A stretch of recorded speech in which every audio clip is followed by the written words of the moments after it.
Greetings tonight, everyone. Welcome back to my channel to discuss fear and phobias. And I just wanted to take a second because I received some new subscribers. So I want to welcome you. My name is Kimberell Eventide. Well, that is my Elvish name. And I am basically all about sharing wisdom from the earth throughout the ages from many different people that have many wise things to say, and as well as from beyond, from the stars, and even beyond that. So today is all about fears and phobia.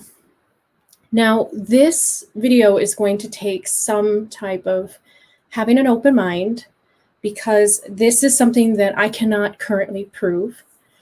This came to me as a received download and a deepening and understanding of my own life and of maybe the lives around me, I can say.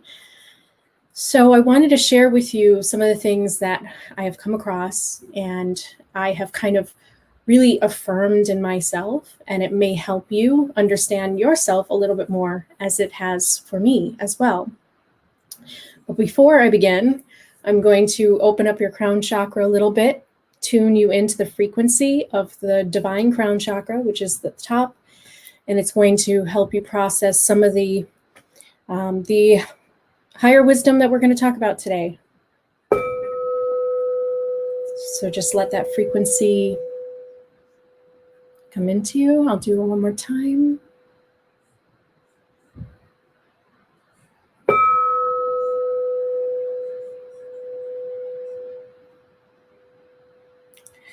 All right, so we should be tuned. And now we can take some of the information that's resonating on that level. So first things first, as you see, I have a picture here of the brain, the human brain.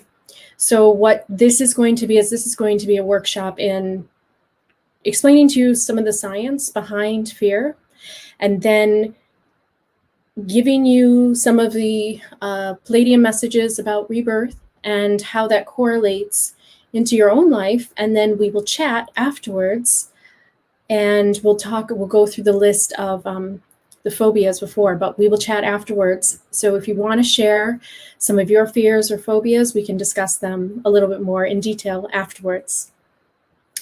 So welcome all.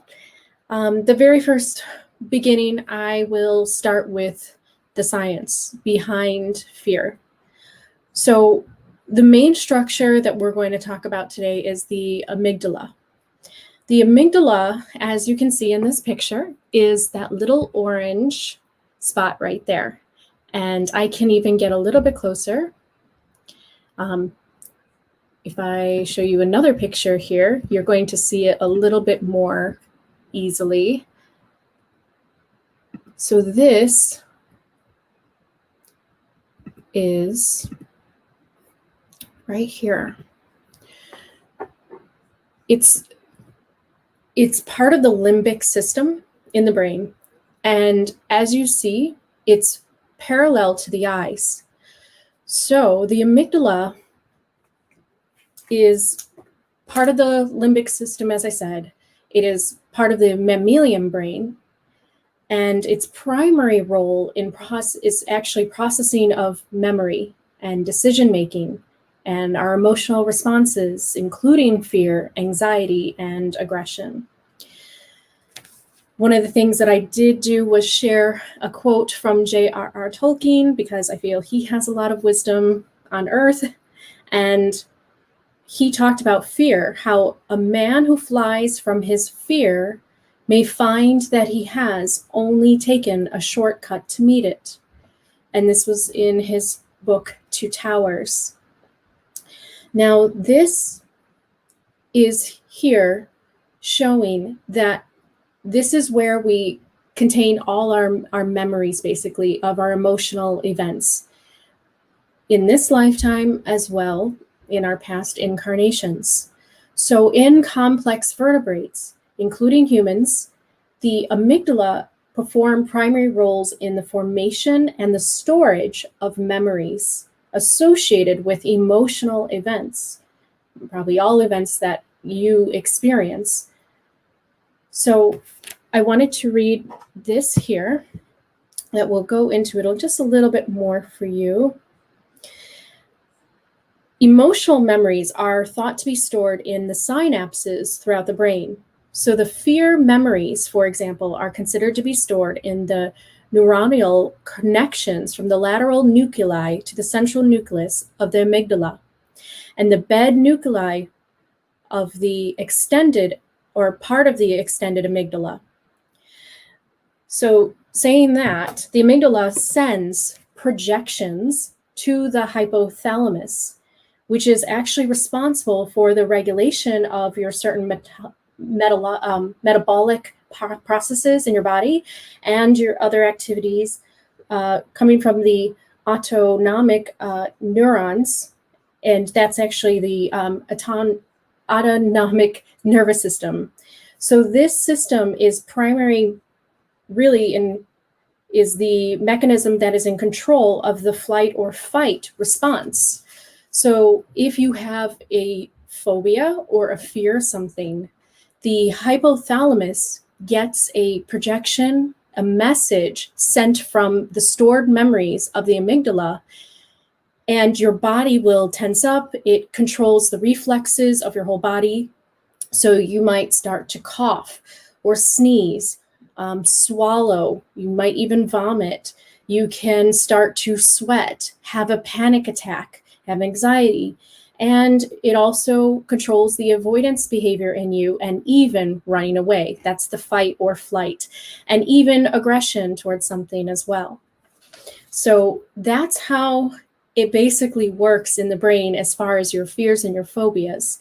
Now, the message that I received really came to me in a long process of just understanding that, everything happens for a reason in our life. And we are all in the search of spiritual development, which really means that we get better and better and better and better. We keep increasing our knowledge and our understanding and our comprehension about ourselves and about the universe at large. So what that means is, in the rebirth cycles, the amygdala is basically in charge of holding on to those memories from not only your childhood emotional event that maybe you've had, but also the incarnations that you had in past lives. The reason why I have discovered this, and this is a theory that cannot be proven because, of course, it can't have the proof of the before life or afterlife of a soul. But I'll say this. There are some people that come into this world with a fear already, a phobia already, and they don't know where it came from. It didn't come from a particular childhood experience that could have traumatized them. It's just something that they always had. So to me, that is a stored memory of something that happened in your past incarnation, and it's in your brain, stored through the amygdala, or the brain synapses that's connected to the extended part of the amygdala, and then that is what holds those previous memories. Now, there's a very important reason for you to have phobias and fears. And as we go through the list, and we go through the common ones as well as the uncommon ones, we can really talk about it and start to see the pattern develop. But the reason why we basically have fears like this is so that it can help us in our spiritual development. Because when we get to the Pleiadian messages, which for some of you who don't know who the Pleiadians are, they're advanced beings, humanoid beings that gave a lot of messages, the majority of messages to Earth, and came in around the 1970s and spoke to a man in Switzerland named Billy Meyer. I hold with me the contact reports, which is about $800 of a book right now, but I bought it when it was $50. So I hold the, the full reports here. And if you listen to the way that she explains rebirth, you're going to kind of put two and two together about our fears and our reincarnations. So this is what she says. One's life from the beginning up to its goal is divided, as said, into 7 main stages or main periods. These in turn are subdivided into 7 sub-periods, resulting in an entirety of the soul. The sub-stages or sub-periods can be compared to grades in school. It's just that these must not be reckoned as years, but as human lifetimes. Keep going. In a substage, there is a quite definite developmental form and a quite definite developmental goal. Once all 7 substages are passed through, which can take hundreds of thousands of years, then a main period is completed. The spiritual life form is completely sexless because gender is only possessed without exception by organic life, by what means reproduction is ensured. But organic life, like spiritual life, is subject to the law of rebirth in order to ensure a development in both forms. Thus, every human life form has to live through 7 definite main stages or main periods and 7 associated secondary stages or substages periods. With location-conditioned organic life forms, the periodic effects of the seasons are decisive, while with spirit evolutionary or spirit-conditioned life forms, such as human beings, the periods are irregular and often become established individually, meaning that no one has a set time or date, but it becomes established through the soul journey of when we die, when we have rebirth and reincarnation. Thus, they do not fall under a completely determined cycle like plants, like they go with the seasons. A rebirth of a spirit-conditioned person can take place again after the death of his body.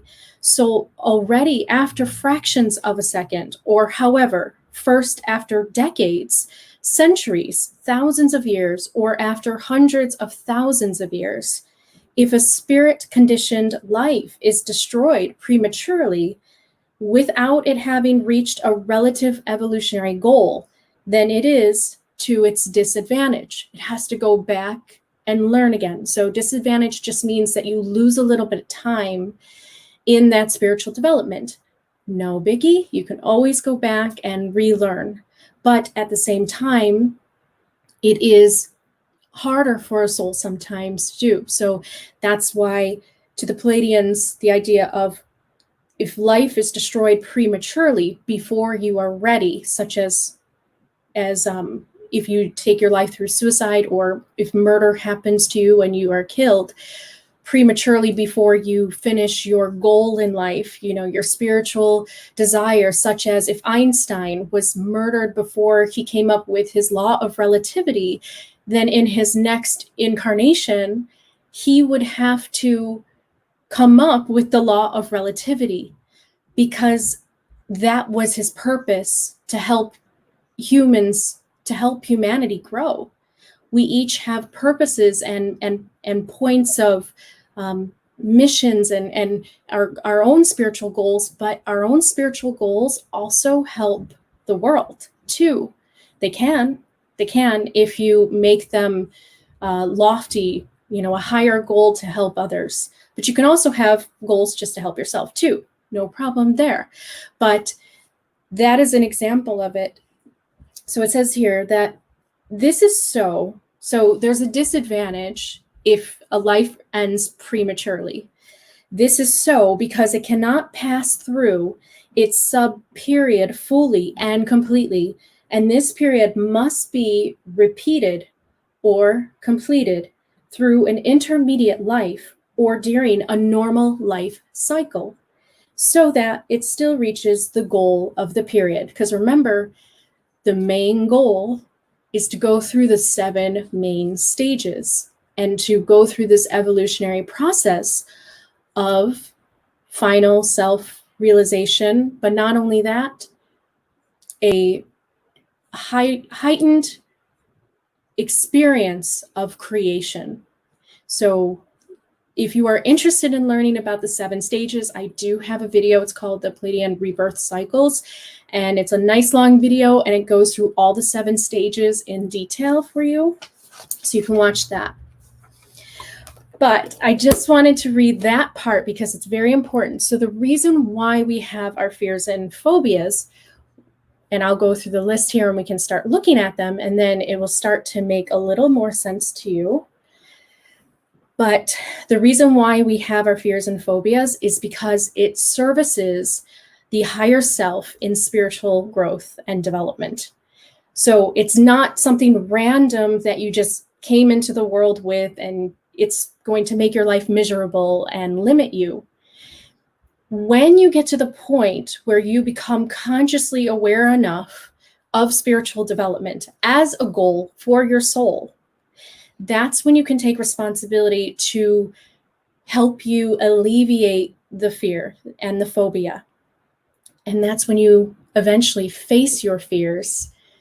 And as Tolkien's quote suggested, that you cannot run from your fears because eventually you find that you meet up with it. And why do you meet up with your fears when you run from them? It's because it's part of your destiny to overcome your fear. And you may not believe in destiny, but to me, destiny just means a personal goal that you have put for yourself, a mission, a spiritual mission.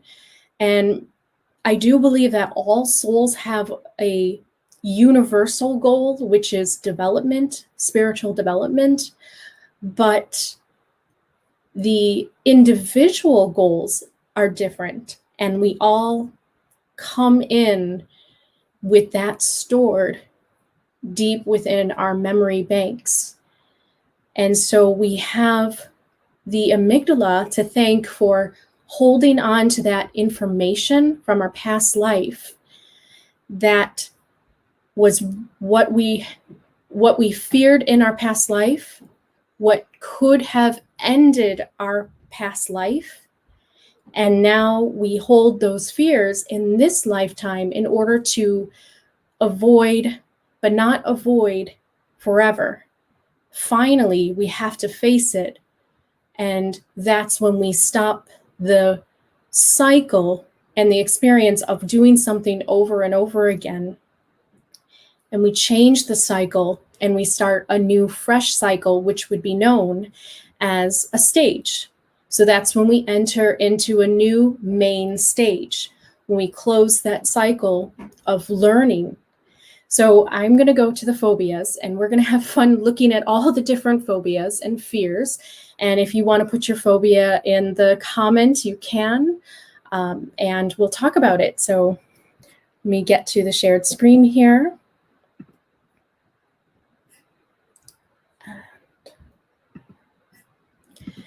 So the first one I'm going to talk about, let's do the A through Z list.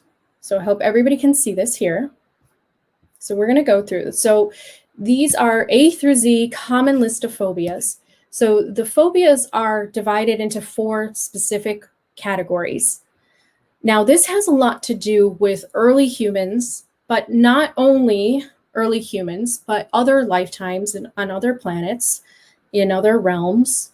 So this information will help not only those that identify with being just a human, part of Earth forever and ever, but also those that have been identifying themselves as starseeds, having memories from past lives on other planets from around the galaxy or in the universe somewhere. So keep these in mind. The 4 major specific phobias are, we have the natural environment. So you might be have a fear of thunderstorms, the hydrophobia, fear of water, dendrophobia, fear of trees. So you have natural environment, something that's around you in nature, that you really can't change, but you're going to have to learn how to overcome or face. Now you have animal phobia, where there's a specific type of animal that you're afraid of. And that particular animal could have been the reason why you have gotten sick or even died in your past incarnation. And you come into this life with a fear of that same animal because the amygdala sends the signals to the hypothalamus that this is something that you remember. So yes, you could have memories of a really traumatic experience in this life, and then you could develop a phobia over time. But if you come into the world without having any type of experience of something, but yet you are just scared of something for some reason, it's because it happened in your past lifetime, or even maybe other lifetimes before that. But I'm going with just the previous one because I do believe in a progressive state of spiritual development. So I don't think that anything is random and skips around, but that there's a order to your spiritual development. You can also have a medical or mutilation treatment phobia. So you're afraid of having something done to the body. And then situations like claustrophobia, small spaces, open spaces, which is the glossophobia, and the aerophobia is in planes. So we're going to talk about that. And when we go through this, you're going to start to see how someone could have gotten very ill, could have had some problems from their previous lifetime, or could have died from these things that we talk about. And this is why you have a fear or a phobia in this incarnation. So this one is, now I'm going to try really hard to pronounce some of these words. Acluphobia, so the fear of darkness. So somebody who has a fear of darkness, I was trying to think about this. This could be somebody that was either buried alive or left alone in the dark for a long time. And if it did not happen to you in this lifetime, and you have no experience, in your childhood memory bank of being left alone in darkness or being in dark for a while, then it happened in your past lifetime. Arachnophobia, acrophobia is the fear of heights. So some people have that. And that, to me, instantly, my husband has that. He has a fear of suspended heights. Now, it gets very specific. Some people cannot be anywhere near the top of something. They'll just be afraid that they're going to fall off. But there's a very specific one that my husband has, which is leaning over a railing. He told me that it's a suspended height fear that he has, like if he's looking over something. And it just instantly came to me that he must have jumped from some railing in his past lifetime. So he has this extreme fear of railings that are overlooking something because the memories of him jumping to his death is what causes him to know that that wasn't the path towards spiritual development. So that's why he carries those memories into this lifetime, so he doesn't make the same mistake in a way. And he keeps on this path towards spiritual development and doesn't cut it short prematurely, as the Pleiadians say in their messages, which makes a lot of sense when you think about it.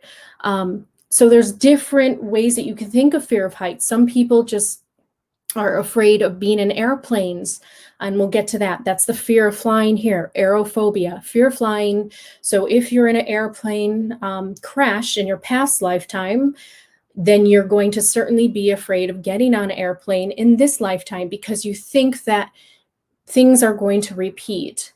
And so subconsciously you feel that you're in danger of losing your life again. And so that's why we develop these phobias and these fears, because, as children, we don't come into the world as blank slates. Some people do carry phobias at a very young age without having prior emotional events. So this is a major download that I received, that this is why we have it.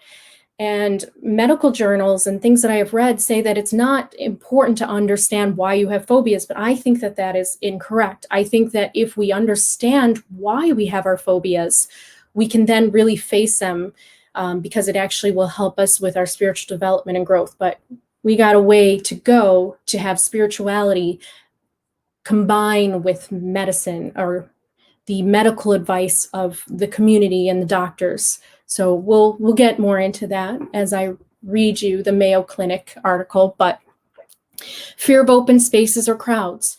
So this, to me, the agoraphobia, fear of open spaces or crowds, this definitely to me is somebody that was in that had a lifetime in the past being in maybe an area that had too many people, that felt really crowded, lost their life due to some stampede of people, overcrowding conditions that led to insanitary conditions that led to their death later on. You're afraid of the crowds and maybe even the open spaces, which gives you an idea that anything can happen to you. Meteorite can come down and hit you. You're wide open. You're very vulnerable. And you're vulnerable when you're around people that can also make you ill, or they can kill you. And that's probably what happened to people that have that fear. The fear of needles or pointed objects. Obviously, you might have been injured in your past life or killed with a pointed object. To me, the acmophobia is somebody that maybe was a knight, like somebody who died from a sword fight, somebody who was poisoned or killed with a needle during, a war, and there were spies that were killing each other through these means. There's lots of different ways that you can think about how you could have lost your life before or been injured. A max phobia, fear of riding in a car. Obviously, this sounds like somebody who experienced a car accident, either in this lifetime or the previous one.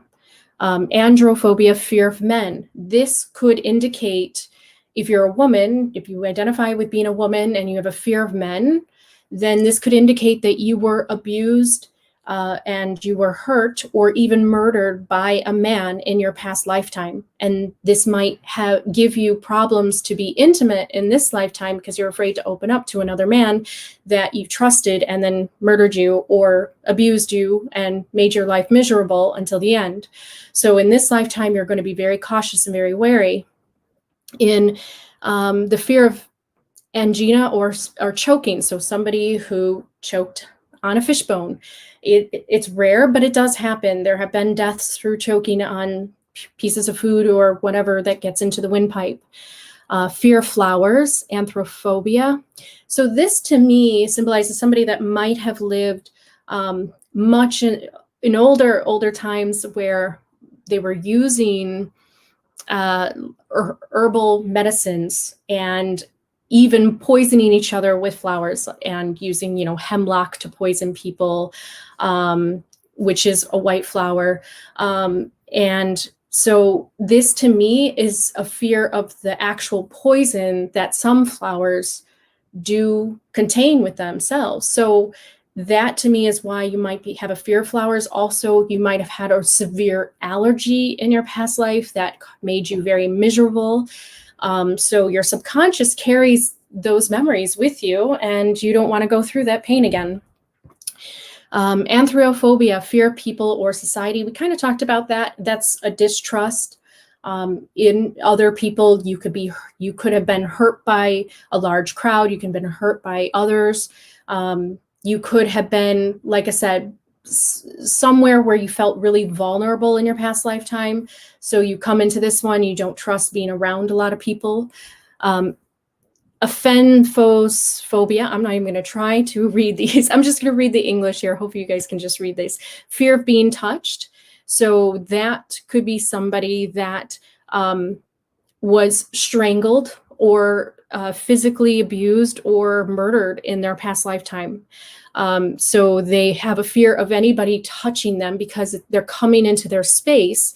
So that's why then you'll get that fight or flight type of response, because you remember being touched caused you pain and suffering.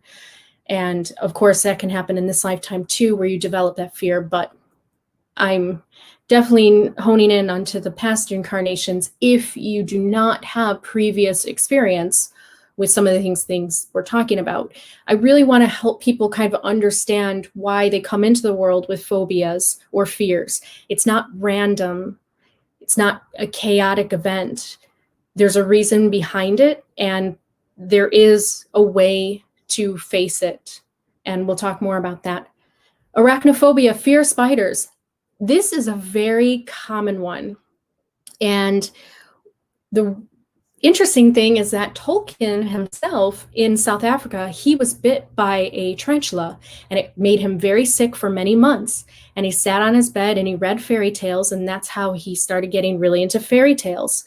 So tarantula bites or black widow bites, that has caused past humans suffering in some way. Maybe it can't kill you, not all the time, but it can make you sick. A spider bite can give you enough poison where it can be toxic for the body.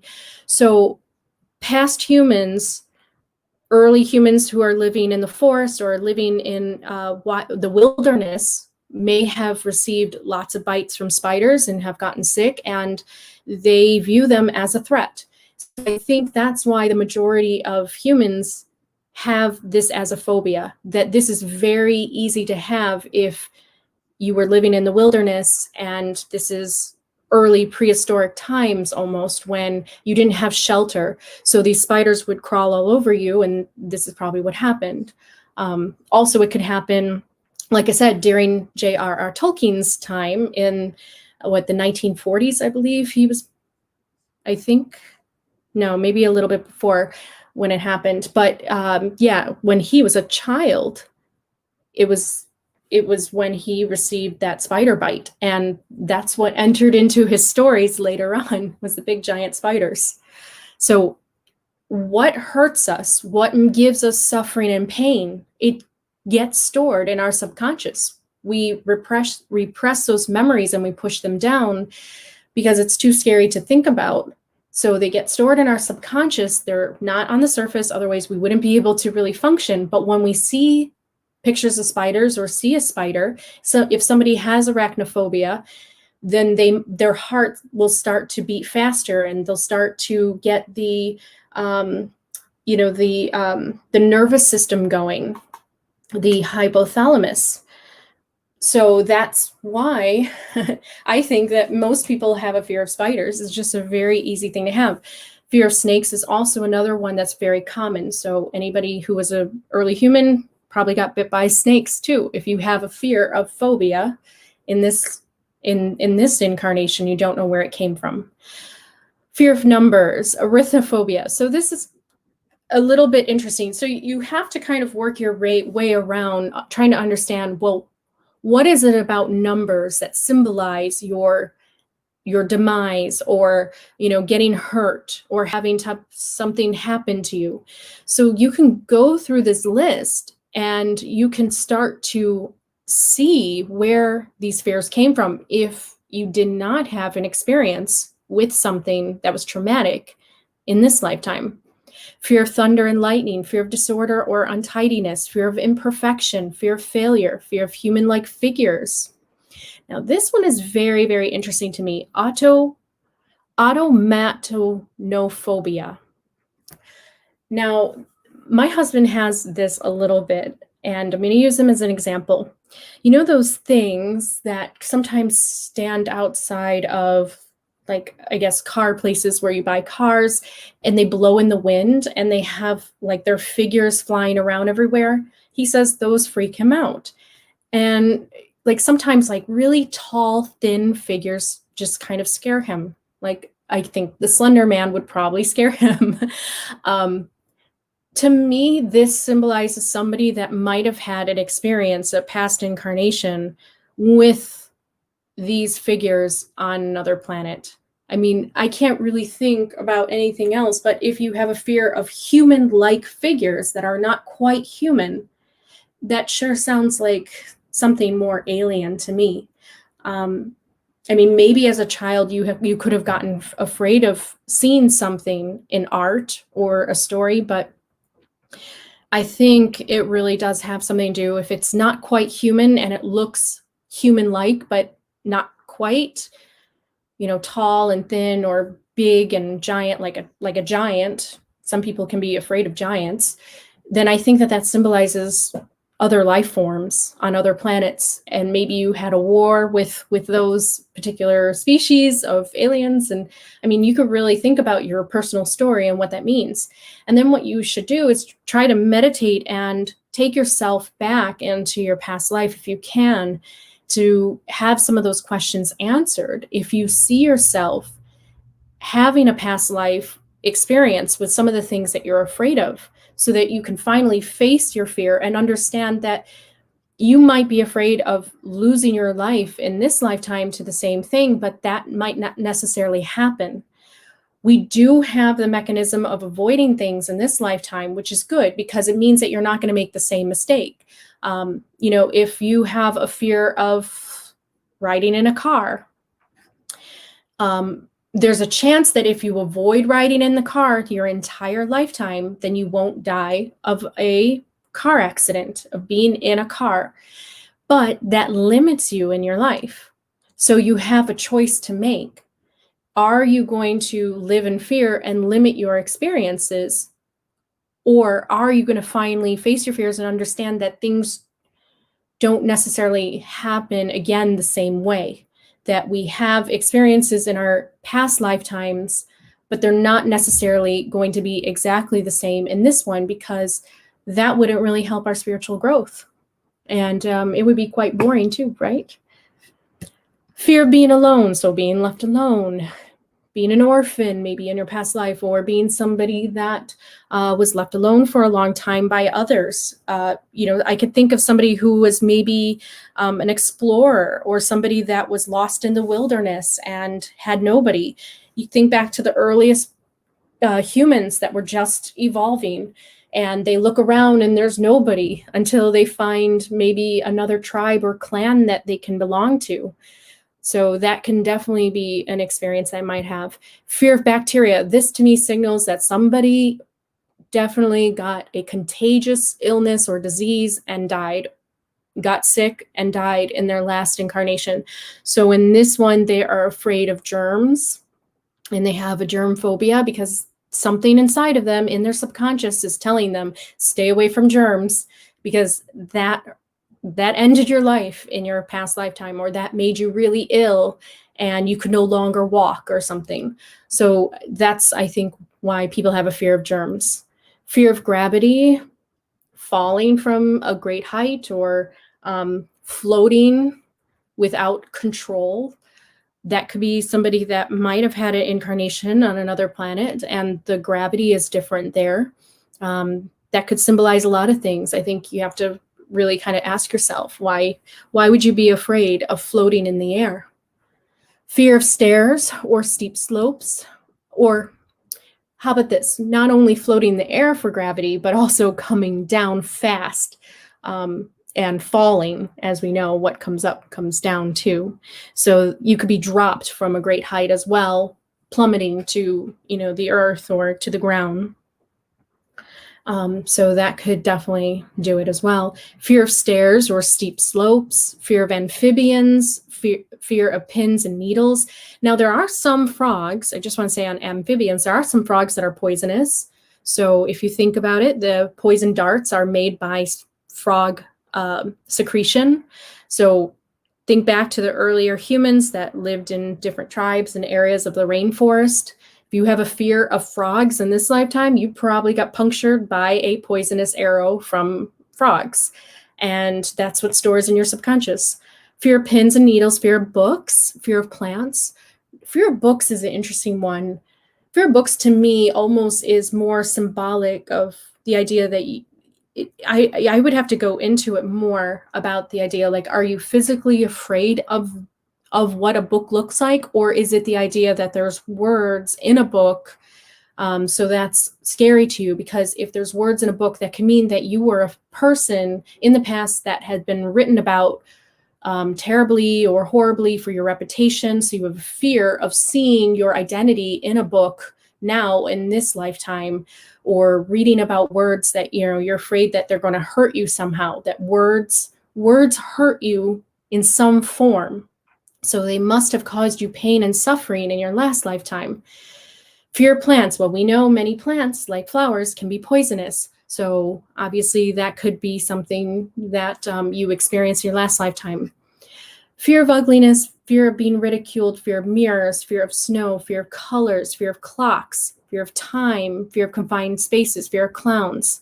So you can see that if you go through all of the different phobias that there are, and there are so many, and this workshop would take forever to do if we had to go through it, but you can check this out yourself by just looking up the list of phobias and understand how many there really are. Now, I do want to go through the most common ones, so I'm going to stop this. How's everybody doing so far? Good.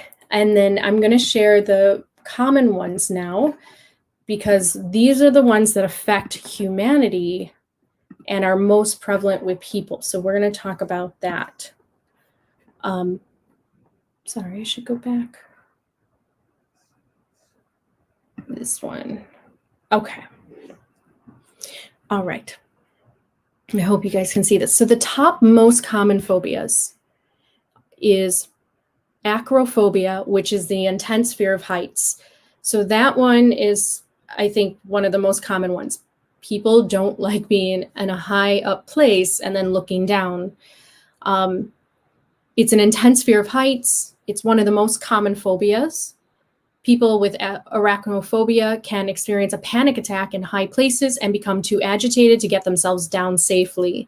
Approximately 2 to 5% of the general population has acrophobia, which twice as many women affected as men.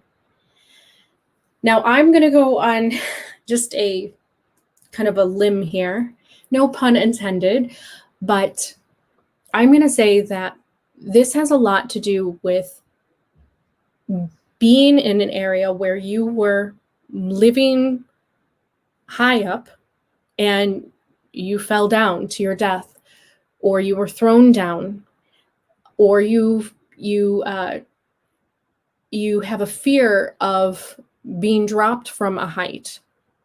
And you can see it as, if you go back into the idea of past lives, and if you were on Earth or whether you were in some other planet, you could have lived in a place where it was high up. You were maybe living in a tree house or living in the trees. You could have been living on a mountain, on top of a mountain. Something happened to you where you fell. And it's interesting that this is the most common phobia. So to me, this symbolizes the idea of the earliest humans living in trees. And I know that they lived in caves too, but I do think that some might have lived in trees as well, because this really shows that people were living on a height. And also we know living on top of mountains and things like that. So I believe that that's why a lot of people have this intense fear. But that's just a theory. So that's why I'm saying that. So this is ophidiophobia, intense fear of snakes. So this is one of the most common animal phobias, as well as spiders. And I apologize if anybody has a phobia of spiders or snakes here. But this is one of the other common ones. And this to me definitely symbolizes, like I said, that this is something that early humans experienced. And not even early humans, but any lifetime, you could have been bitten by a snake.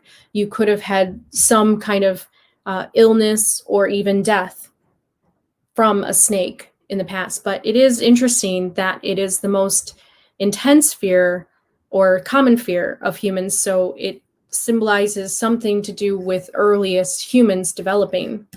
Arachnophobia, phobia of spiders, like I was talking about before, that's one of the most really common ones. Claustrophobia, fear of enclosed or confined spaces. Those with claustrophobia will avoid being in small offices, elevators, train compartments, anything that makes you feel like you're confined.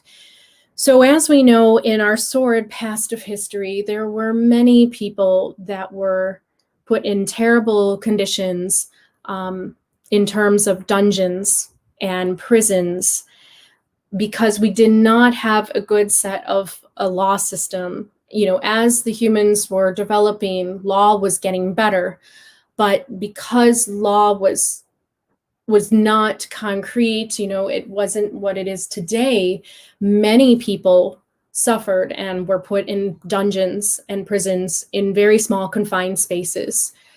I went to Salem and I saw where the witches were kept. They were kept in very small, tiny, tiny rooms until they were hung,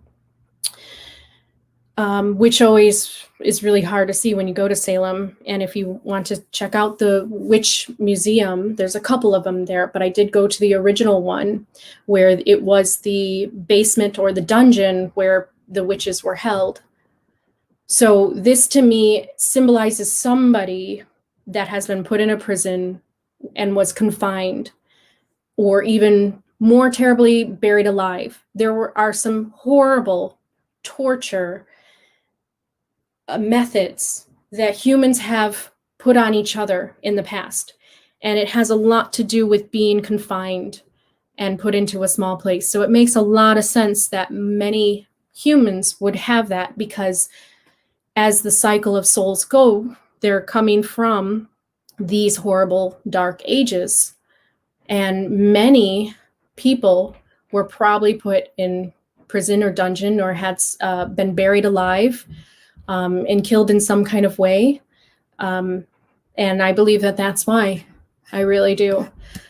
I didn't talk about it because I didn't go through it, but there's a fear of fire. And I in particular have a fear of large fire. So talking about how humans were tortured, I know that I was at one time probably burned at a stake, because I have an immense fear of looking at people on the stake and being burnt. When I watch a movie, I can't look. I have to look away. It is a terrifying idea for me. So I know that in my previous lifetime, I must have been burnt at a stake. So I think those that have claustrophobia, they were confined for a long time until either their death or just long enough to leave an imprint in their amygdala and carry that with them as an imprint of their emotional journey and their spiritual journey as well. Fear of mice. Now, this is really interesting. Moriophobia is actually a very common fear. Fear of mice or rats. Now, think about this. In the past, what did we have that was so scary for people and terrible? Is the plague. And the plague was said to be brought on by the rats.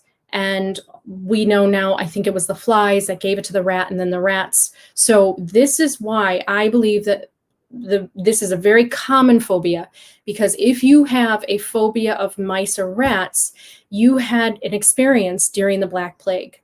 And so that's why I believe that you have this fear, or even not during the Black Plague, but we know that rats also can carry diseases and rabies and things like that. So it could have happened outside of that time as well. But I think that the reason why it's the most common is because the most amount of deaths were during the Black Plague of humans in a way. And I think that this is why the majority of them have it now today, is because it's from your past incarnation during the Black Plague.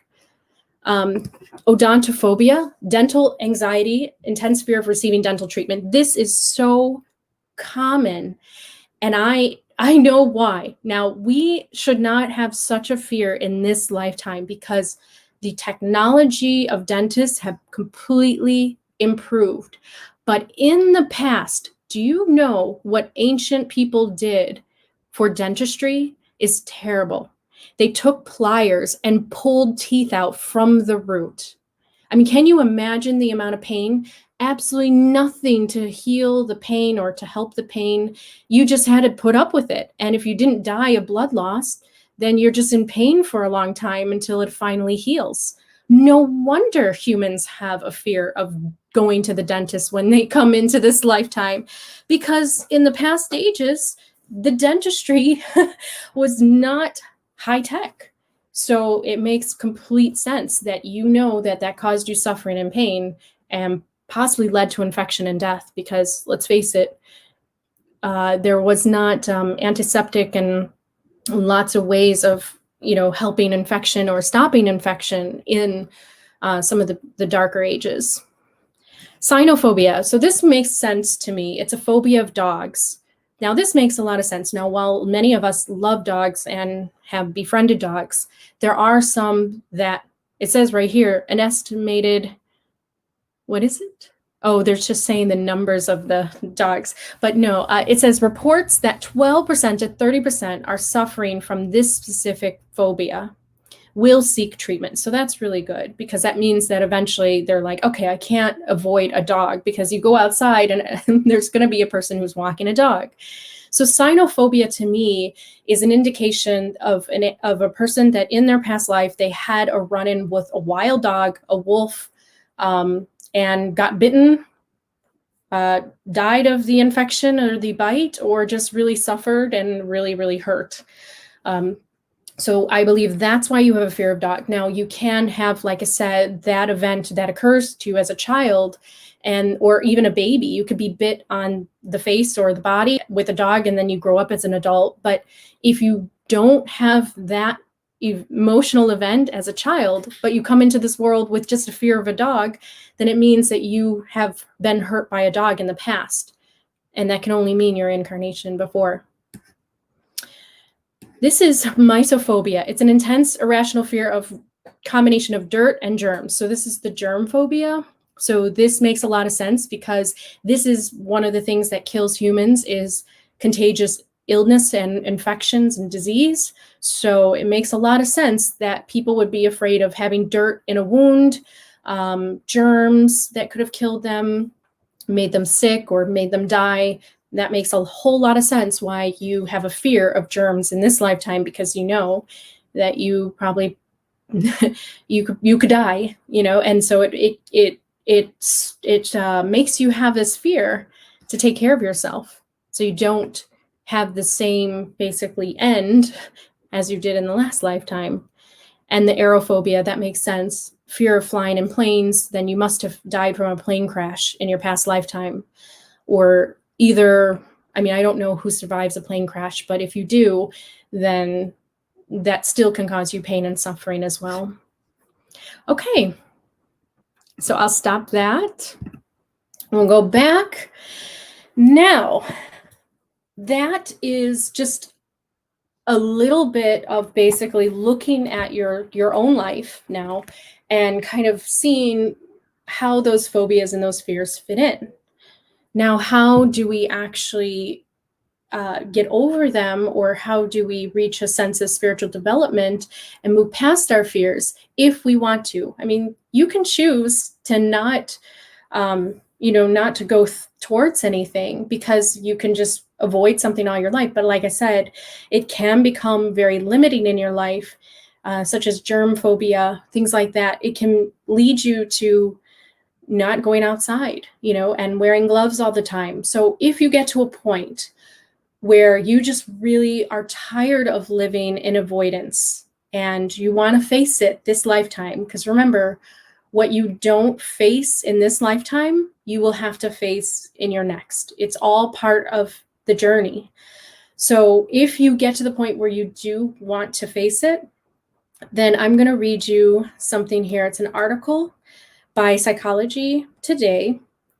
And I always knew that when you're going to basically heal yourself from a fear, you have to eventually face it. So exposure therapy is basically recommended to people with fears. And exposure therapy really just means that they slowly introduce you to the thing that you're afraid of. And the reason why it works is this.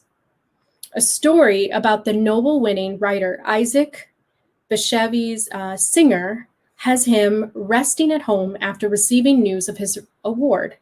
A reporter appears at his door. "Mr. Singer, are you surprised? Are you happy?" "Of course," answers the elderly writer, "I am very surprised and happy." 10 minutes later, another reporter appears. "Mr. Singer, are you surprised? Are you happy?" "How long can a man remain surprised and happy?" comes the reply. So, along with the late writer's wit, this anecdote also illustrates the mechanism of habituation. Habituation, defined formally, refers to the fact that the nervous system arousal decreases on repeated exposure to the same stimulus. In layman's terms, it means that familiar things get boring. The mechanism is hardwired into the human genetic program. It has clear adaptive value because habituation to familiar stimuli allows more energy to be directed to novel stimuli, hence improving the odds of survival.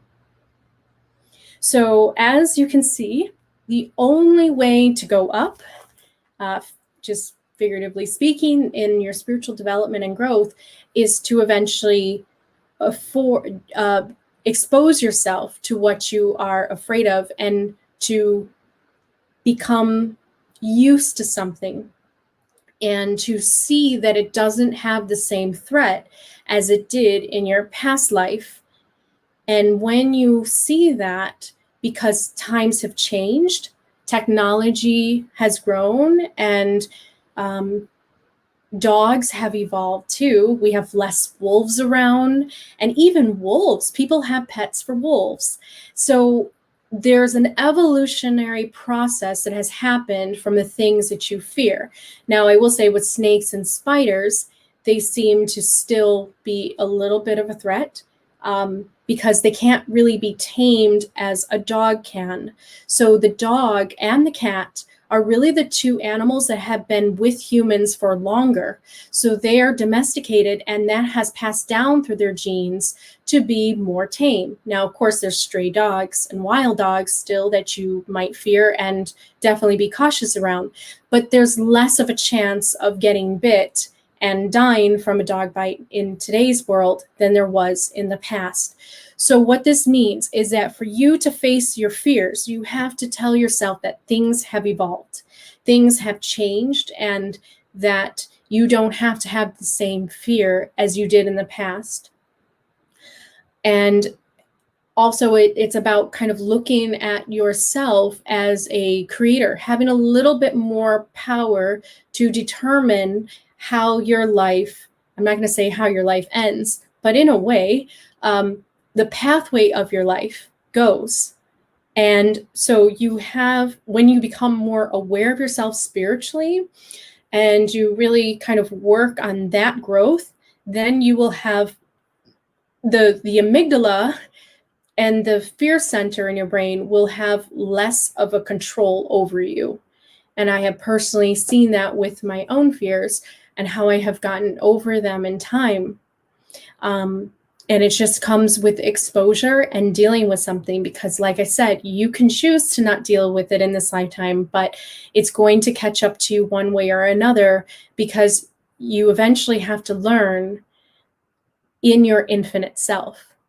And what I mean is that you have to eventually learn that your consciousness is infinite, and so death is not really the end. So you don't have to be so fearful and live in fear about death or having a threat of death, but just simply live your life and enjoy it. And that's how we start to get over our phobias, is when we're living fully without a fear because we're in a spiritual place. Then we no longer really have to suffer in that way where we're always waiting for something bad to happen. Also, our energy is also drawing things in like a vortex into our experience. So if you're constantly thinking about spiders or snakes, I don't know if you've realized this about yourself, but things that we're most afraid of, like for me, I have this thing about supernatural pictures sometimes. Sometimes certain spiritual faces and ghosts and things like that, they scare me. They make me jump. And that is something that I think has to do with probably some past life experiences, dealing with certain entities and energies that I just didn't want to deal with in this lifetime. So when I see those certain faces and I expose myself over time, it's less scary to me. I'm just not surprised as much by seeing it. It doesn't make my heart rate race. I don't have any kind of fear. And I can tell myself that, that is not a threat to me. It's not going to get me or hurt me. And that's when I can start to calm myself down in that way. But, there's certain things that we, for some reason, we're just afraid of. And I've looked at my life, at the things that I'm most afraid of, and I've realized that there's a reason why I'm afraid of it. It's not just random. It's something to overcome and to eventually move past so that I can experience kind of the next phase of my existence without having those fears to deal with. So I think that's all I wanted to say about this. I want to go to the comments and we can talk a little bit. Let's see what everybody has said here. Maigavanen, and for those of you who are new, Maigavanen is Elvish for well met. And that is from J.R.R Tolkien, his Sindarin, which is basically common Elvish language, just of a greeting. So yes, Maigavanen, everybody, welcome. And here we are. Sabrina Ray, how can we know what our goal like that is, Kimberell? Sabrina Ray, So this is the interesting thing about spiritual goals or spiritual missions. You are making them up. So think about time in this way. Time is the past, present, and the future simultaneously on one level. So when we get in touch with that idea, we can start understanding that our past is connected to our present right now. So what that means is that whatever you're passionate about right now, like me, I was passionate about helping others with spiritual ideas and spiritual development and growth. So because I'm passionate about that, that has told me over time, I have received kind of a download and affirmations within myself that it's because it's related to my past life as well, to come into this body and be reincarnated in order to help in this way. That I did something in my past life, or I experienced something in my past life where I've gotten to the point where I wanted to come back and help, or I wanted to come to Earth and help and experience this life doing that. That is basically my goal or my mission. So what I mean, Sabrina, is that you are realizing it in this lifetime, creating it as you go. So whatever you're passionate about, what do you really enjoy doing? Think about what it is that you really want to do, and then you'll start to understand that was always what you were meant to do. That's part of the pathway for you. You're passionate about something because you were meant to do it, that you were born to do it in a way. So I hope that that helps you. Tina, claustrophobia. So you have claustrophobia. Tina, did that make sense when I said the idea that confined spaces really does just kind of describe somebody that has been in a confined space? So you could have been a witch locked in a dungeon. You could have been somebody that was put on trial, and you could have been imprisoned in a small space. You could have been buried alive. Those kinds of torture methods, unfortunately, humanity has a lot of time to make up for some of the terrible things that it did to each other, but we're getting better. Mary Preston, I thought that the amygdala was just the aggressive part of the brain, nothing else. No. Read about it. It's the fear. The fear, anxiety, and also aggression. So its primary focus is fear. That's a huge one in our lives because it protects us as well as limits us. So we just have to know, Okay, so the good thing about having a fear is that it can protect you. I mean, the idea that you shouldn't maybe go up to a cobra and try to pet it. You know, there's certain fears that we have because it does protect us from losing our life and ending it prematurely, as the Pleiadians talked about. So that's a good thing. But at the same time, it can limit you in your experience. So you just have to know when to be cautious and when you could throw caution to the wind and just kind of trust the spiritual process of your own life and your journey. That's what I would say. Sabrina Ray, so you have social phobia, agoraphobia, and claustrophobia. So having more than one phobia then shows that in previous incarnations, you've had those memories, emotional events stored in you. So now it's time to work on those if you want, if you want to face them. Otherwise, you'll just bring them over into your next incarnation and then you'll have to face them. So it's your choice. It is your choice. And there really is no time is infinite, right? In that way, the idea of consciousness. So there really is no rush to do anything. It's just your personal choice. I'm afraid of the dark and claustrophobic, Pandora. Well, I used to be afraid of the dark, but I have kind of gotten myself used to it, and now I really enjoy it. I like to be in a dark room, but yeah, that could also be indication of somebody that was kept in the dark for a while. Pandora, you might have had a past life as being a witch or somebody that was charged with something. Alex, for some reason, I keep having dreams of walking around the neighborhood, and then I walk too far, I fall to the ground, and I wake up. Then the cycle happens again and again, but something always changes. So our dreams are really projections from our subconscious. So those could be stored memories of something that happened to you. They could be, maybe you have fallen down in the past. It could also be symbolic about you feeling like you're out of control and falling, that you're falling, in life in terms of feeling out of control and or something is changing in your life and you feel like you're losing something. But you would have to investigate that for yourself. Is it symbolic? Is it something that's part of, actually being physically hurt when you did fall to the ground? Something like that can be stored in the subconscious. All right. Good. Everybody's jumping on. I'm going to get to some other comments here. So Tarja, you have a fear of cars, darkness, fire, and dogs. So think about that. Those could be the main things that have been something that has been in your previous incarnations and how they relate to you now and how you overcome them. Miss Jamie, I was out on a boat to whale watch, and the feeling of being on the ocean actually paralyzed me from terror. I don't know. I'd be afraid until I was there. It made me more scary to be unable to move. It made it more scary to be unable to move.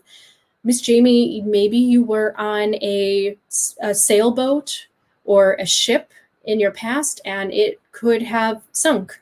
It's all connected. Our fears are really just part of our memories. So if you don't have any previous experience being on a boat and having some trauma, then it was definitely from your past life. Maybe you were part of the Titanic. I don't know if the Titanic is something that you have ever felt connected to, but something like that, like a major event where a ship went down.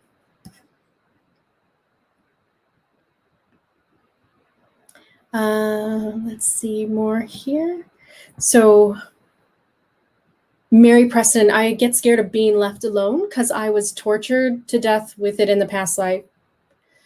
Yeah, I mean, if you think about all the terrible things that humans did to each other in the past, and I mean, I'll say it right here. I mean, you don't have to be even human, but you could even be, if we want to talk about other identities, the fairies, the fae folk, they were tortured and persecuted by the religious, the Christianity movement. So many of us that we really, so there's levels here. So if you resonate with fairies, you resonate and you feel like you're part of the Fae world in terms of, you know, having that ancestral line, and then you also have a fear, well, then that can definitely start to connect the dots that you were persecuted, tortured, and killed, and that could have been part of your fairy lineage and ancestry. And I believe that a lot of the fairy elven awakening that is going is to patch up those paths between humans, you know, the pagans and the fae folk that were persecuted and killed and tortured. It was a really terrible time. So many of us, I know that I did live through that. And I believe that maybe that's when I was burnt at the stake. So many of us who are into magic and identify as fae souls today, well, then we suffered through some earthly events in the past. And, you know, that's maybe why we have fear now about them.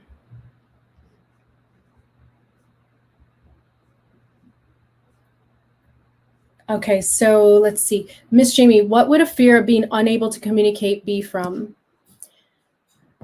You can look through A through Z. I'm not sure of all the phobias. So two things come to mind with that.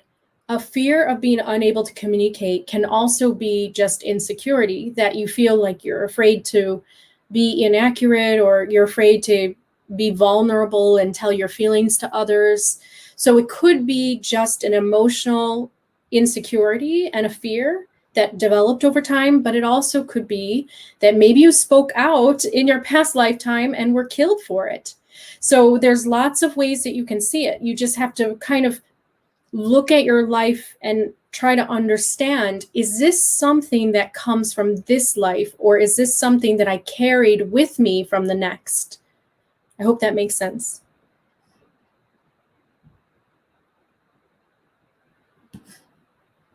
Perfect cat. I've had nightmares where gravity is gone and I start floating up like a balloon. Yeah, like if you think about it, like maybe even astronauts, like maybe if you were an astronaut in the past, or something where you felt like you were out of control and you were just kind of floating and you couldn't get down. Or like I said, if you have a fear of gravity, you're also afraid of the falling, you know, and so, yeah. I don't know if that's a phobia for you, Perfect Cat, but if that's a dream that's reoccurring, then it could be something there. Because the thing about having a fear of gravity is, like, I guess you're not really, I don't know. I don't know if anybody has a true phobia of that, but if you are, I mean, gravity is all around us, but if you are in that situation where you could like be suspended or float, then, I mean, that's not as a normal occurrence, I guess. So that's why I would say that would have to do with something very specific.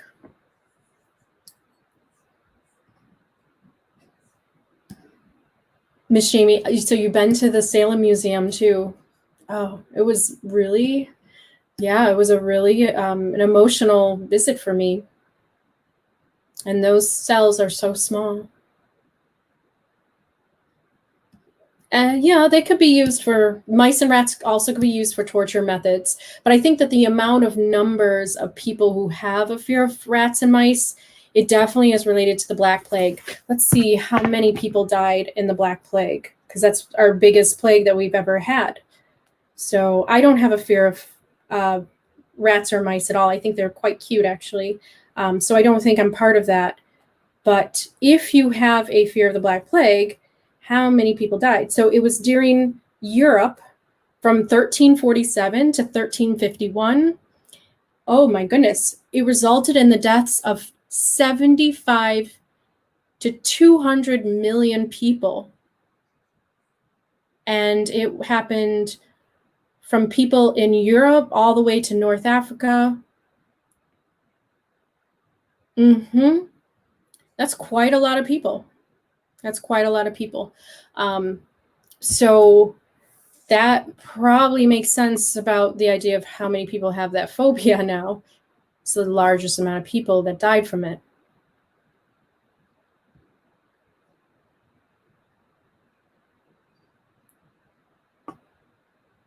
You had a tooth pulling trauma as a child, Pandora? Yeah, I mean, many children do not like dentists, and even if it's their first time, they definitely might be somebody that has this previous memory of going through the pain, because like I said, the technology was just, I mean, it is horrible when you read about dentistry from the past and Middle Ages. I mean, throughout all of human history, up until the time when they could finally numb, and using Novocaine, when they finally developed Novocaine. Let's see, what year was Novocaine developed? That would be an interesting one. Because really, without Novocaine, you're an open nerve. I can't imagine the pain. So the Novocaine developed.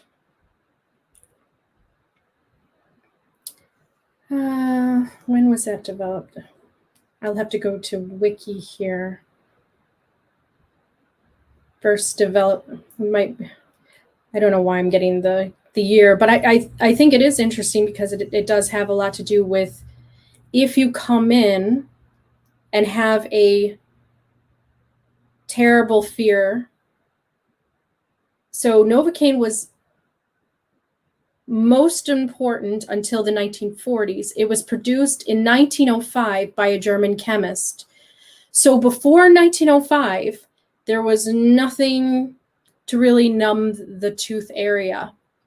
So all souls that basically were living in the past before 1905, in some form or another, they have experienced some kind of pain or suffering from the early dental methods, which is terrible to think about.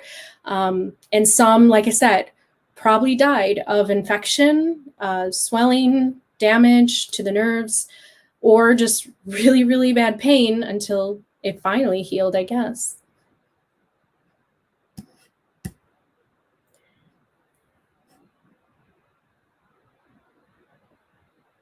Let's see. Anything else here? Oh, Miss G, welcome. I fear my karmic DNA structure is not something I can change, go into higher dimensions, and that my spiritual journey may not be seen by God, or that I'm lying to myself about my abilities. Well, that's a lot of fears. I would say that that's more of a emotional fear rather than something stored in you. However, if you were this spiritually aware and conscious in your past life, so say you were somebody that was also into spirituality in your past lifetime and you had a mission, a very strong goal or purpose. Say you were studying to be a monk or studying to be a priest, and for some reason you didn't attain that goal. That makes sense to me. Why you would have that fear in this lifetime is somewhere you didn't attain a specific spiritual goal, and maybe that's why you have it now.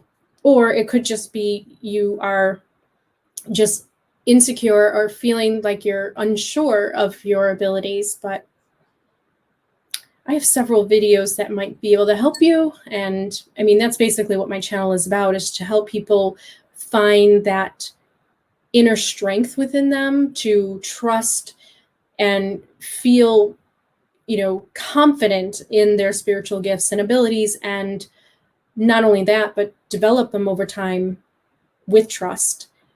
Because with trust is how they develop. It's how you start to open up your perception of your abilities, and then you're able to tap into them more. So I hope that helped you there. Mary Presson, what if you can't afford therapy? Well, exposure therapy is really just, I'm looking to see if I have anything as far as, yes. Okay. So I took a picture of the different ways of treating. However, can't find it anymore. So the different ways of treating, okay, here it is. So psychotherapy. So exposure therapy focuses on changing your response to the object or situation that you fear by gradual, repeated exposure to the source of your specific phobia and related thoughts.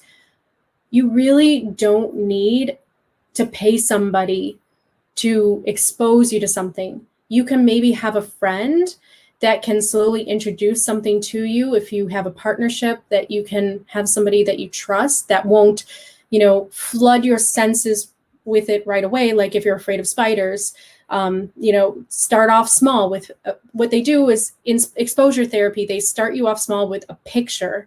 If you can handle a picture, when you get to the point where they can test your heart rate and, your sweating and all that. And if you get to the point where it's less physical responses, then they start to slowly introduce you to the real thing. By the end of the exposure therapy class, you're holding a spider in your hand.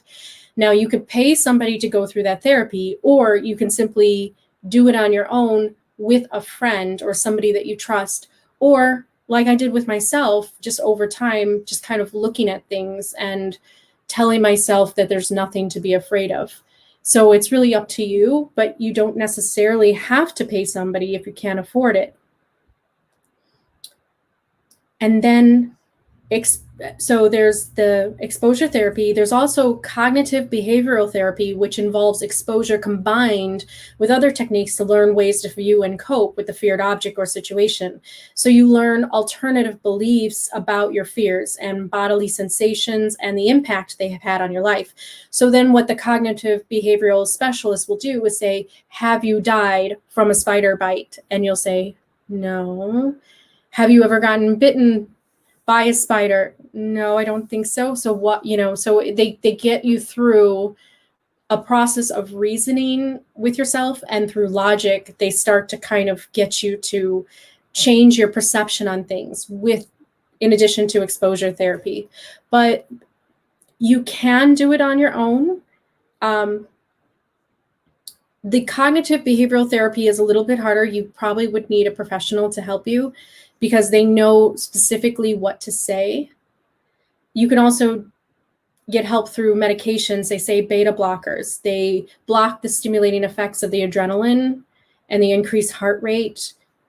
Also, the sedative, like basically helping you go to sleep or reducing the amount of anxiety that you feel. But that's really recommended for somebody that cannot, really progress in life, and they find that they're constantly afraid of something and it really inhibits them.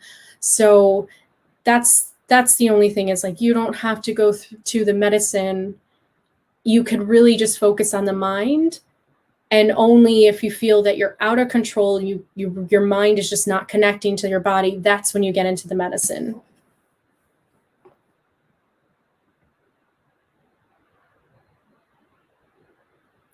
Let's see, Pandora. Oh, actually, I skipped one. I'll go back right there. I want to be spiritual without fear for my physical concerns. Yeah. What are your physical concerns, Siren? Did you say up there?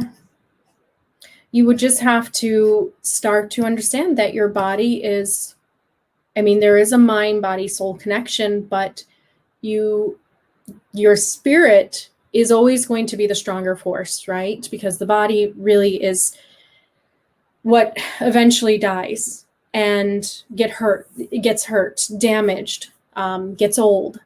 So your mind is your consciousness, I would say.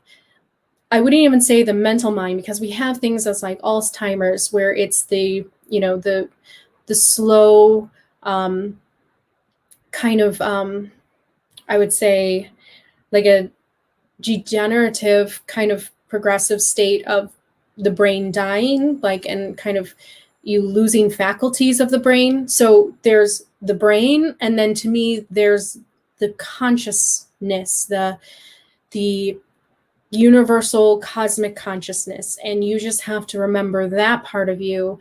And when you're really aware of that, that's when you get more into your infinite nature, because your mind can be paralyzed and you can lose faculties of your brain.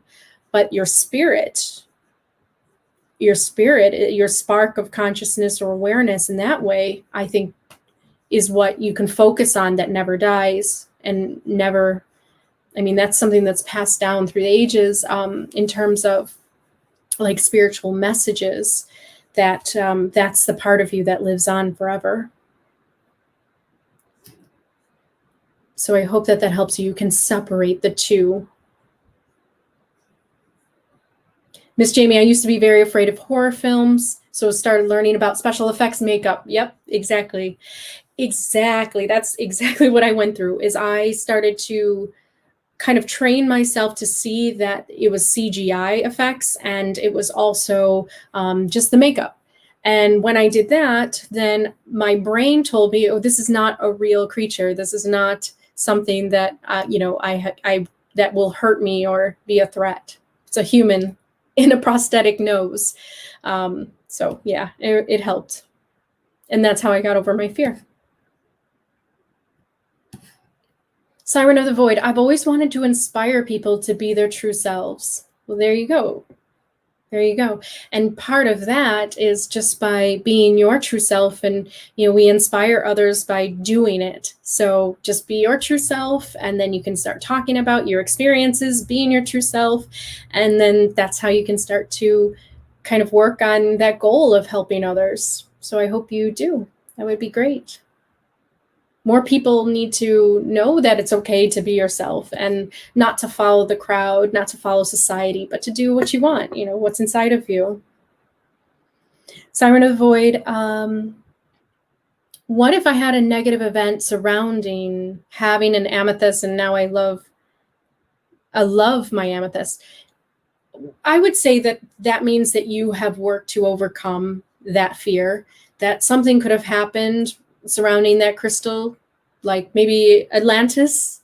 There's lots of ideas that the lost city of Atlantis had crystals and used the crystal energy. I know that when I astral travel and I get information or downloads, I always really resonate with the idea that Atlantis was a civilization where they understood the power of crystals.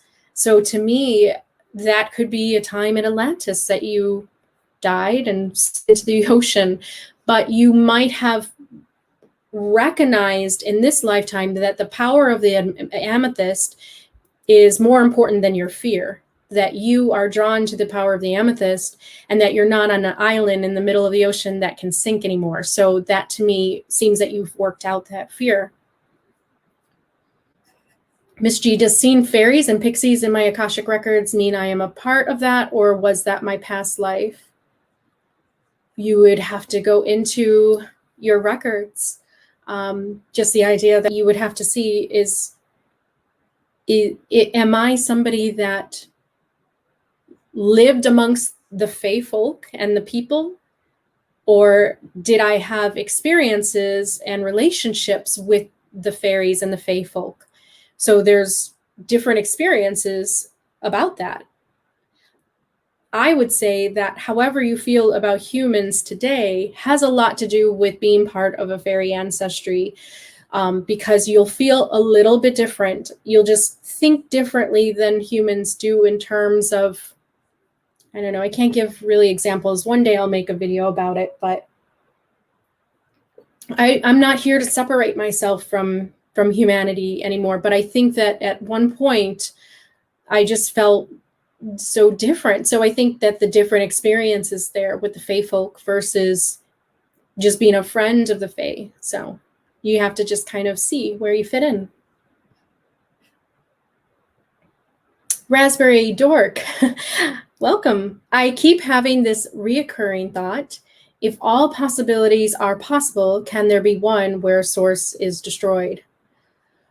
Well, if you go to the 7 rebirth cycles, the Palladium video that I suggested, there is a level where it's called the twilight sleep. So it's not that source is destroyed, but that it is no longer creating, that it is a time of, if you think about the Big Bang, it's a reflection of consciousness awaking. So there is a time before the Big Bang that scientists are trying to understand, and that to me is the twilight sleep. That to me is when there is absolutely nothing, just void, nothing, no creation, just a potential. And so to me, there is always that's part of the cycle of the soul, is to get to that place. So yeah, there is eventually, yes, but not destroyed permanently.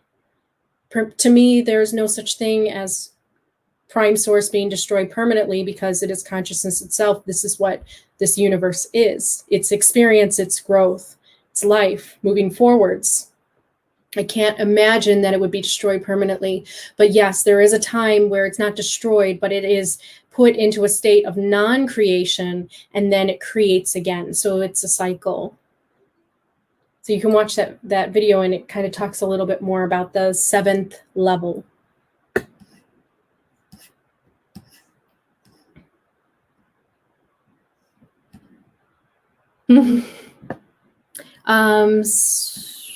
I know you guys are talking to each other. Okay, Pandora. Kimberell, have you seen the pics of the otherworldly faces taken during the Hadron Collider experiments? They are haunting. No, I haven't. So that would make sense, because it would be like a collapse of the atoms, and then possibly a rip in the fabric of space, and then that would allow the different dimensions to come through, and then you would see the creatures on the other side of the dimensions. Maybe that's what I'm experiencing too sometimes when I have a fear of certain type of faces or entities. Yeah, that makes a lot of sense. I'll have to look at those pictures. Thank you, Pandora. Hanan Lei.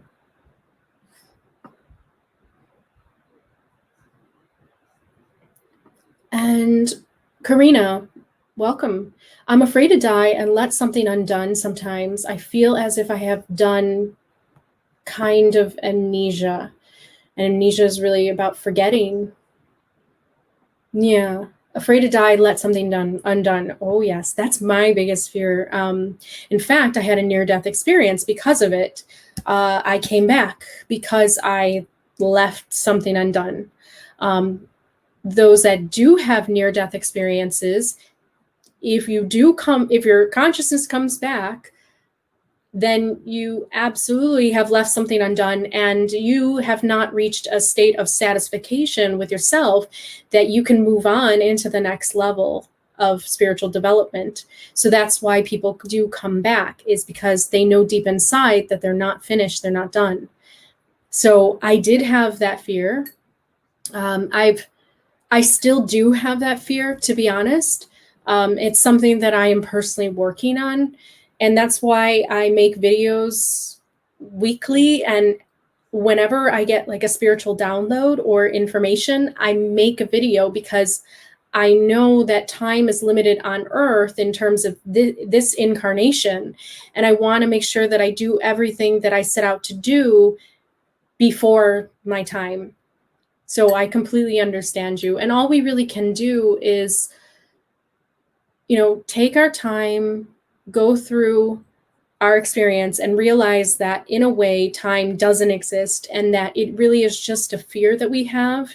And that's how I've kind of gotten over that fear, is I just kind of go through my day to day. And if I don't get something done, at least I take those memories with me and I move into the next incarnation, and it will continue on.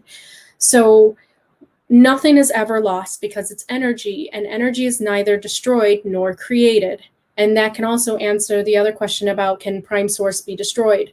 Nothing really can be destroyed. It can only be recycled, renewed, and turned and transformed into something else. So that has helped me with that fear in particular, is that it's never a sense of loss. It's always just, okay, well, it'll come again at another time. So I hope that might help you too. Alex Nico, I was raised Catholic, but I've always felt skeptic. Skeptic about what? The afterlife or the incarnations? Well, I know that Catholics, Christianity, and other types of religions might not agree with the idea of incarnations, but when you think about it, in the idea of energy not being destroyed and only transferred and transformed, when you go into the science of it, it makes a lot of sense, because we ourselves are not solid. We are just molecules and particles moving at different vibrations and speeds. So that is what makes us. And we're at different vibrations and frequencies all the time. And so this gets carried on, and it gets carried on throughout all time in the universe, as long as the universe has been around. And I really do believe that, because we are energy and we are never really created nor destroyed, which is a very hard concept to wrap our mind around. But if you start to pace yourself with this idea, that's when you can start getting in touch with that infinite nature. Muriel, would you recommend past life regression to deal with our fears? So I offer past life regressions. I do that, and I have done that for somebody, a client, a few clients. And what I do is I use a singing bowl, and I just gently take you down into your subconscious. And then you start to just tell me about things that are appearing. And in terms of going back into your past life, it could be very helpful, because then you can start seeing yourself as different things. And it allows you a chance to get a little bit more clarity on some things that you're feeling about yourself. And in terms of dealing with your fears, yes, because if you go into your past life and you see yourself as something, and then you have a phobia in this lifetime, then you can put the puzzle pieces together. And like I said, I really disagree with the Mayo Clinic in the idea that phobias, it's not important to understand. I just think that the medical field doesn't understand spiritually what this is. But I really, truly believe that when we understand ourselves more of why we go through things, why do we have phobias, why do we have fears, then we are not experiencing a random universe that's of chaotic events, but we understand the divine order in things, and we see the process of our own spiritual development and growth. So I think that that's why it's so important to put the puzzle pieces together and to reach a sense of understanding. For those that are elven souls, the membership program on my channel, we are actually studying ascension and enlightenment, and we were talking about how, according to the alchemy and mysticism book, in terms of one idea of mystics, a certain stage that you get to is understanding and comprehension. And that's a pretty high rung on the ladder. It's right before entering into a state of oneness with God. That's what the ancient mystics believed. So what that means is that when you reach a state of understanding your life, fully comprehending why do things happen to you the way they happen, why do you suffer the way that you do, why do you go through things, when you get to a point of understanding, you can then absolutely move past the understanding, the comprehension part, and move into what is more acceptance, and eventually inner peace, and then the state of enlightenment. So it's all a process. So understanding your phobias and fears, and not just allowing them to sit there in your life and saying, oh, I'm just damaged. I came into the world with phobia, and it's just what I have to deal with. But there's a reason. And when you come to an understanding about that reason, that's when you start to really develop and start to master your soul in a way, when you become really conscious of yourself, and then you enter in this new phase of experience where you really are aware of your creative powers. And that's when you're starting to create things and manifest things, rather than feeling kind of like you're in flow or moving with the world, but you're not really achieving what you really want to achieve. Then you can really start creating things that you really want to. So that's kind of a master level of attaining, a state of bliss before you really move on into the light body experience, which many of us are interested in. So I hope this helped you understand phobias and fears. I hope that this maybe gave a seed to plant to think about in the medical fields and understand how they do connect. I know that this is not provable, but what I can offer is just something that I feel really deep in my heart. And I've gotten some affirmations spiritually about this, and I hope that this helps you. Everyone have a wonderful night, and I will see you all soon. Take care. Namaste.